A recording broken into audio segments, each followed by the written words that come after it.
Les visions divines, lorsqu'elles se produisent, sont accordées sans avoir été recherchées dans un but bien déterminé.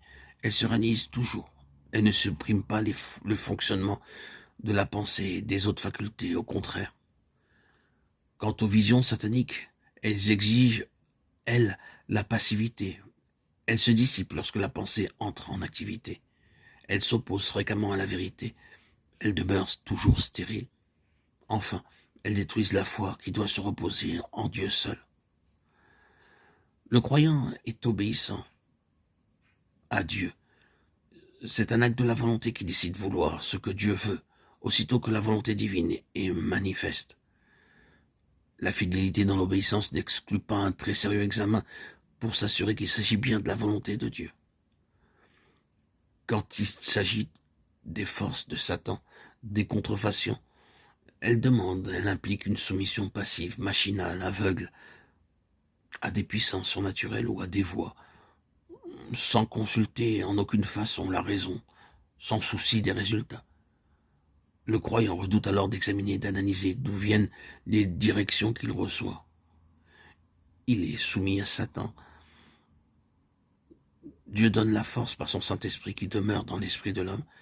Il fortifie l'esprit, ce qui a sa répercussion sur l'intelligence et toutes les facultés.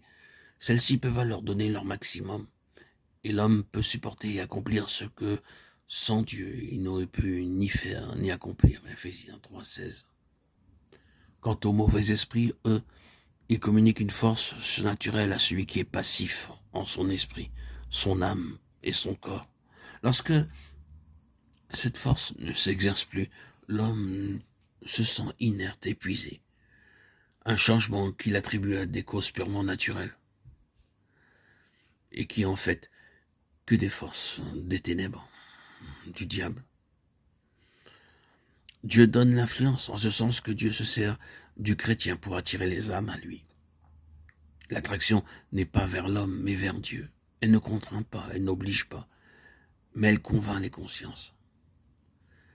Quant à l'influence que donnent les mauvais esprits, elle comporte un pouvoir mauvais qui s'exerce sur les autres, parfois en dehors de la volonté des personnes, à l'insu des personnes dont ils font leur instrument.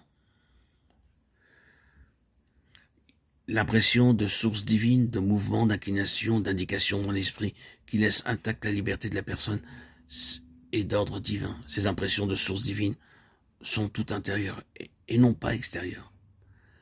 Quant aux impressions qui procèdent des mauvais esprits, sont toujours extérieures. Elles ne se produisent que lorsque certaines conditions sont remplies. Par exemple, rester assis, immobile et dans l'attente.